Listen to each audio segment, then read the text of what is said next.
अखिल भारतीय अनुसूचित जाति महासभा की एक दिवसीय बैठक हजारीबाग परिसदन में संपन्न।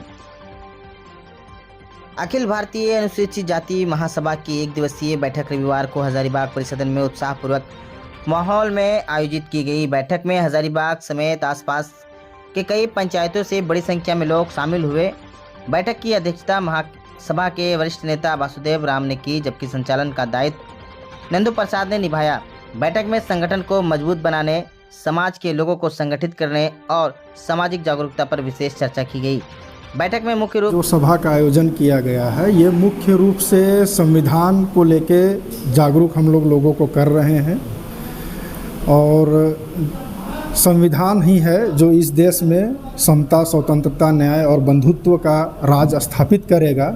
इसलिए हम लोग संविधान को लेके चल रहे हैं ताकि लोग एक साथ आए और जिसको बोलते हैं कि समतामूलक समाज का निर्माण करें। ये उद्देश्य है हमारा। किन मुद्दों पर बातें होंगी? मुद्दे तो देश में इतने आ चुके हैं कि उसको अगर हम लोग गिनने लगे तो अनगिनत हो चुके हैं, क्योंकि जितनी भी इस देश की पार्टियां जो शासन में रही, उन्होंने कभी संविधान को लेके नहीं चला, जिसके कारण आज बेरोजगारी, अशिक्षा, भूखमरी और जितने भी चीज़ जो नहीं होना चाहिए वो आज समाज में देखने को मिल रहा है।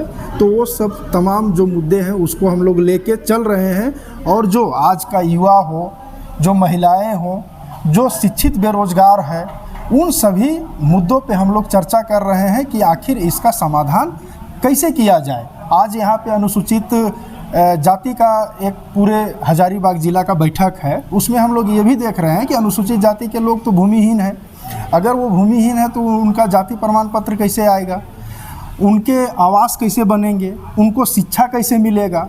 तो इन सारे मुद्दों को लेके हम लोग आज चर्चा कर रहे हैं और एक आने वाला समय में एक ये बड़ा आंदोलन का रूपरेखा तैयार करेंगे। वर्तमान सरकार से किन किन मांगों को बातें? वर्तमान सरकार चाहे वो केंद्र की हो, राज्य की हो, वो टोटली जो यहाँ का जो उसको जो बनाता है, जो उनको पावर देता है, जो आम जनता है, उसके लिए वो काम ना करके जो कॉरपोरेट है, जो उद्योगपति है, उनके लिए वो काम करती है। इसलिए हम लोग को तो उनसे ज़रा भी कोई उम्मीद नहीं है और हम उनसे अब मांग भी नहीं करते हैं, क्योंकि जब हम ही उनको पावर देते हैं तो हर 5 साल में हमें मौका मिलता है, हम पावर छीन लेंगे और अपने से शासन सत्ता हम चलाएंगे। इसलिए हम उनसे कोई डिमांड नहीं रखते हैं। द्वारिका दास, अध्यक्ष अखिल भारतीय अनुसूचित जाति महासभा झारखंड। चैनल को मैं बहुत बहुत बधाई धन्यवाद देता हूँ।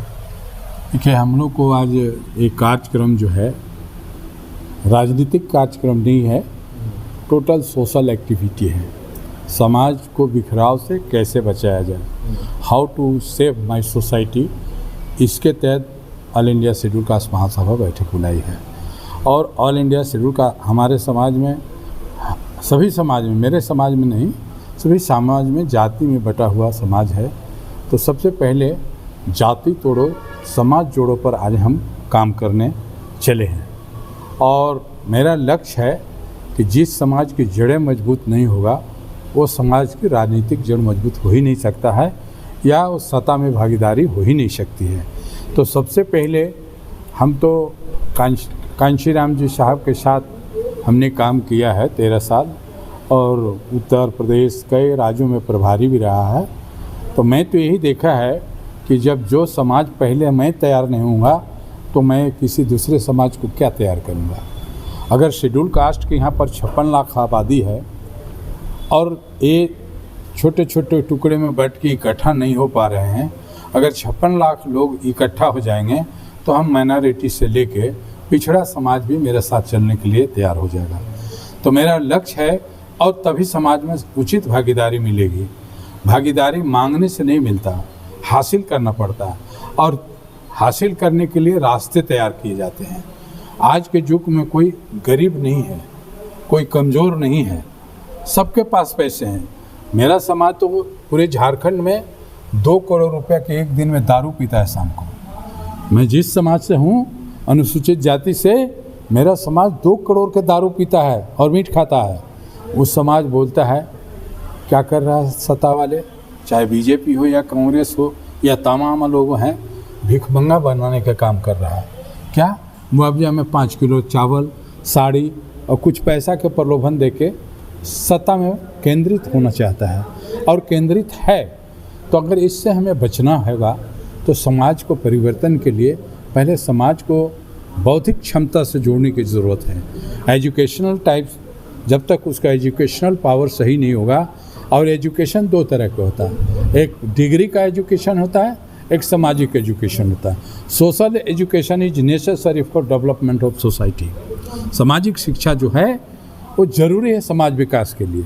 सो हम लोग इसी क्रम में आज ये बैठक रखा है और हम चाहते हैं, हम लोगों को भागीदारी कब मिलेगी? अब चमार अलग बोलेगा कि मैं बहुत पावरफुल हूँ, पासवान अलग पावरफुल हो जाएगा, धोबी अलग हो जाएगा। तो आज जो व्यक्ति बोल रहा है तुरी समाज के कि हमको कोई भागीदारी नहीं मिली, तो हम तो चाहते हैं कि उनके बीच में लीडरशिप पैदा करके उनको आगे करके हम समाज को मजबूत करना चाहते हैं, ताकि आने वाले दिन में हमारी जो संगठन हो, एक आह्वान पर अगर मैं बोलूं कि भाई आज कांग्रेस को हटाना है, जेएमएम को जिताना है, या जेएमएम को हटाना है, बीजेपी को हटाना है, हम स्वतः समाज को तैयार कर लेंगे। तो जिस इशारे से हम इशारा करेंगे वहाँ से सत्ता शुरू होगी। लेकिन जब तक सामाजिक रूप से हम तैयार नहीं होंगे तो हम सदा में कभी भागीदारी नहीं मिल सकता। हम सदा के केवल मांगने वाला समाज बन गया। मांगने वाला समाज शासक नहीं बनता। Demander is not commander. देने वाला समाज शासक बनता है। अगर शासक बनना है तो समाज को देने वाला बनाना पड़ेगा, और तभी समाज को हम मूल रूप से मजबूत करें। इसी लक्ष्य के साथ मैं आज हजारीबाग में प्रदेश अध्यक्ष हमारा आया हुआ है, जिनका आपने इंटरव्यू लिया, अच्छा सुलझे हुए व्यक्ति हैं। सो दैट मेरा यही रिक्वेस्ट है कि समाज के लोग जुटें और वर्गीकरण से बटे, समाज एकता और अखंडता के शून्य रखें और समतामूलक समाज का निर्माण करने की दिशा में चलें। आजकल ब्राह्मणवाद, मनोवाद के तहत से बहुत सारे काम चल रहे हैं, जिसे समाज तोड़ने का हिंदू, मुस्लिम, सिख धर्म और कर्म पूरा संस्था चल रही है। एजुकेशन ड्रॉप हो रहा है, एजुकेशन को समाप्त किया जा रहा है, समाज को स्नेकित किया जाता है, तोड़ा जाता है, और कुछ मुट्ठी भर लोग जो पूंजीवादी लोग हैं बैठ के सत्ता के मलाई खा रहे हैं। और कभी आज कोई 500 या आज सत्ता के क्या बोलते हैं, वंशवाद हो गया है, अब राजा पैदा हो रहा है, नेता नहीं पैदा हो रहा है। हेमंत जी पैदा हो गए शिबू जी के जाने के बाद में, लालू जी के बेटा तेजस्वी पैदा हो गए, मुलायम जी के बाद जाने के बाद में अखिलेश जी पैदा हो गए। तमाम जो नेता पैदा हो रहे हैं वो अब ज़मीन से नहीं पैदा हो रहे हैं, हवा महल में पैदा हो रहे हैं। उनसे क्या एक्सेप्ट करेंगे? समाज को अपना घर में नेता पैदा करना होगा, ताकि आने वाला दिशा और दशा को तय कर सके। इसी कार्यक्रम को लेकर मेरा परिचय R P Ranjan, All India schedule caste Mahasabha के केंद्रीय अध्यक्ष। हमारे साथ प्रधान महासचिव सजीत मिर्धा जी, हमारे